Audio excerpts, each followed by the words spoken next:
Siap.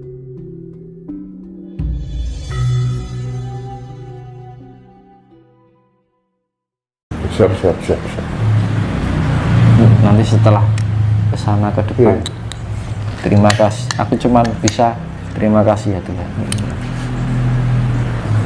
Sing bener bakal ketenger, sing Allah bakal ketoro.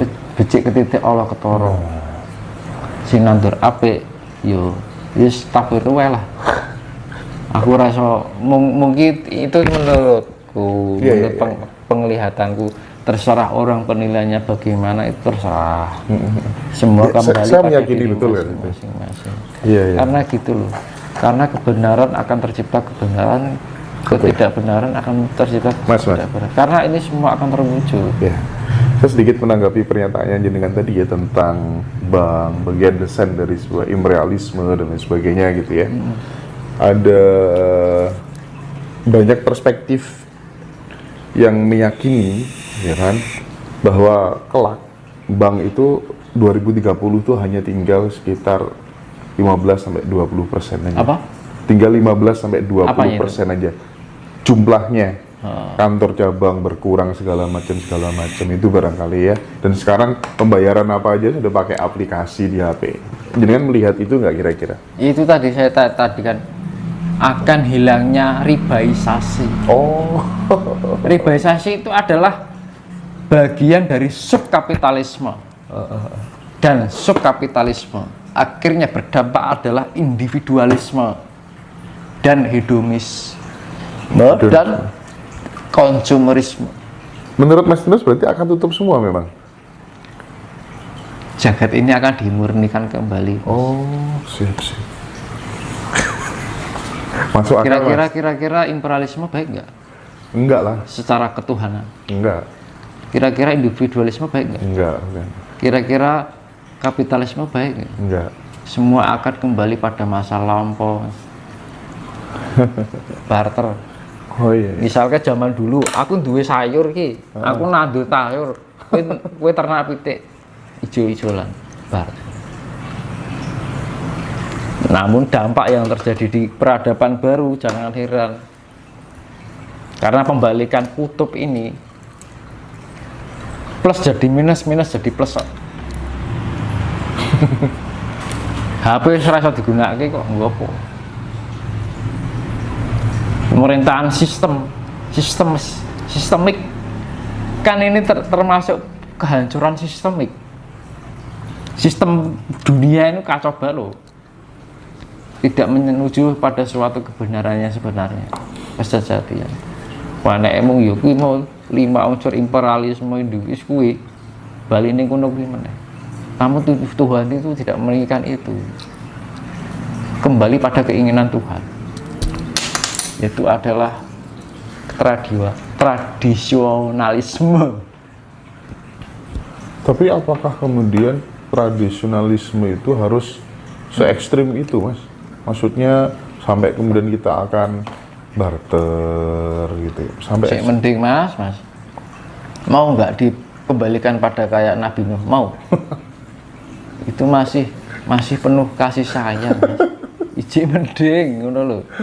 Makanya dari sedini mungkin, karena gini, baru aja kejadian Semeru di sosial media heboh, wah ini itu mencari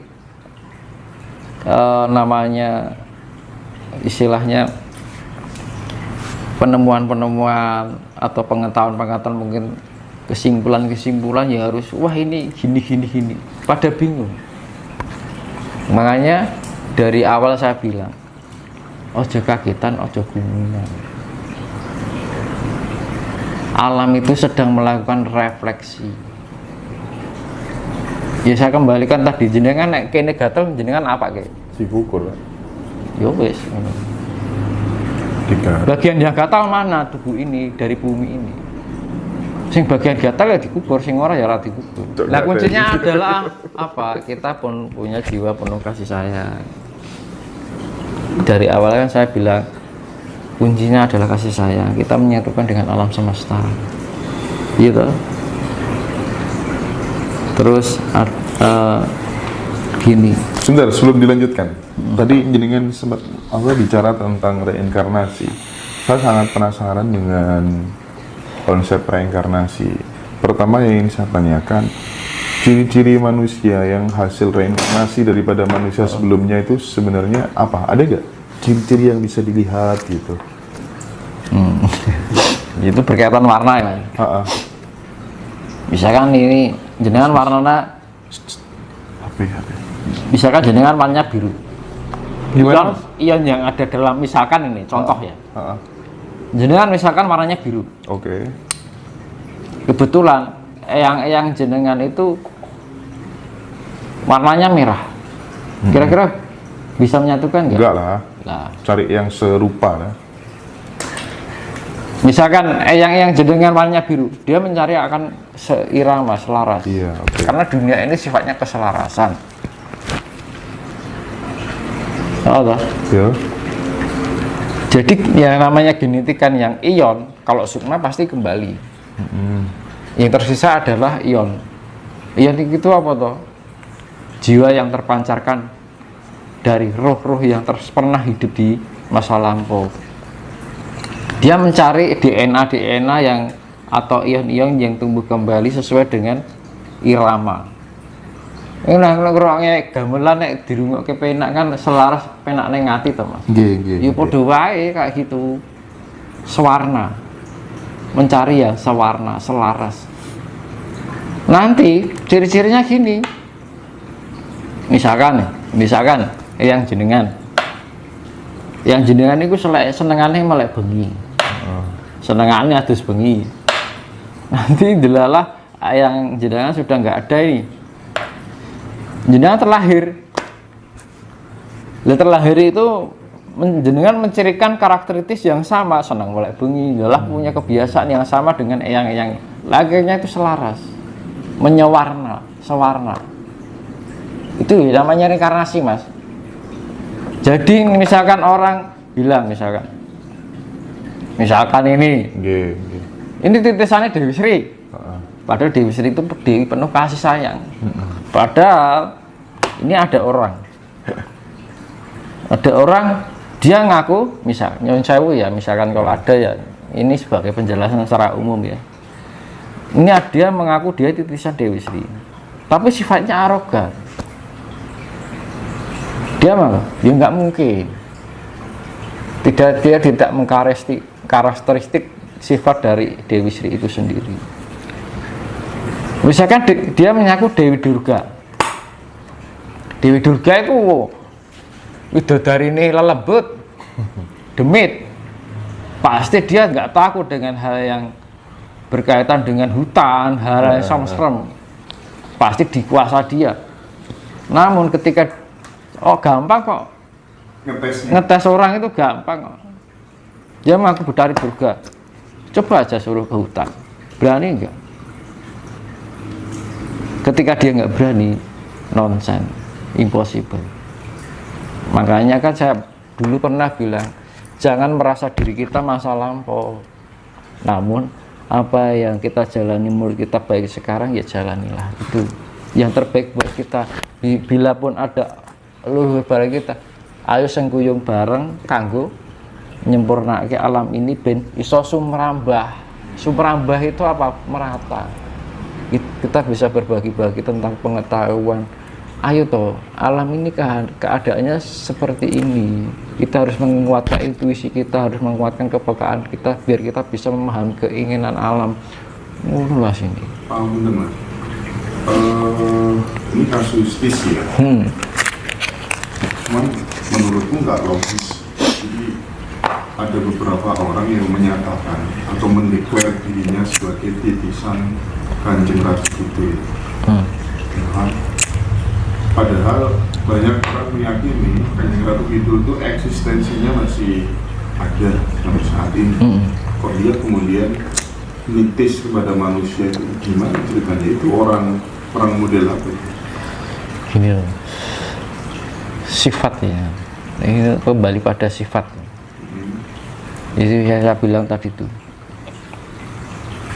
Ini misalkan Dewa Surya, Dewa Surya karakternya seperti ini. Dia memanifestasikan secara pekat di dalam tubuh seseorang. Mana diarani dewa ngawi Jawanto hati menungso. Lah manungso itu sifatnya pekat sekali dengan sifat kadewatan. Manakala orang yang mengaku sifat Ibu Ratu itu sifatnya sudah kadewatan loh. Dia itu pusar dari jagat Hindia loh, istilah laut Hindia.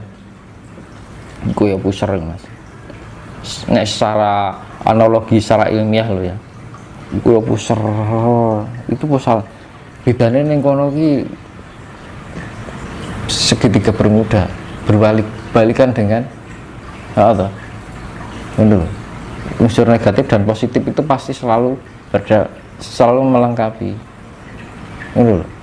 Jadi tidak hanya jagat cilik dan jagat gede, tidak hanya jagat cilik, tapi jagat gede itu juga saling melengkapi antara plus dan minus. Jadi kayak pusaran kita ya di sini yo pantai selatan, yang luar negeri yo segitiga bermuda antara plus dan minus. Semua itu akan berkaitan, koyok kuak dan anti kuak. Itu akan sangat koyok Semar dan Togog. Mana saya pernah ceritakan, Semar itu kutub selatan dan Togog itu kutub utara. Loh, kita di dalam tubuh kita itu ada iblis, unsur iblis dan unsur malaikat, itu satu paket mas. Namun ada sifat penetralisir ketika elektron dan proton itu 50% disatukan menjadi neutron. Maaf kemarin di video kemarin aku salah ucap karena terlalu semangat kayaknya. Aku nonton video gue, wah aku lari ngomong ya aku. Jadi elektron dan proton. Elektron itu sifatnya negatif, proton itu positif. Yusik diarani ada bawa iki lah ya kuwi to Mas, proton dan elektron. Ketika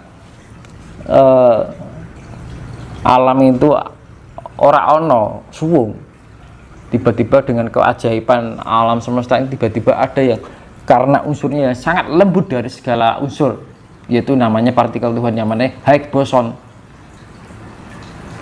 Higgs boson itu melahirkan yang namanya anti kuak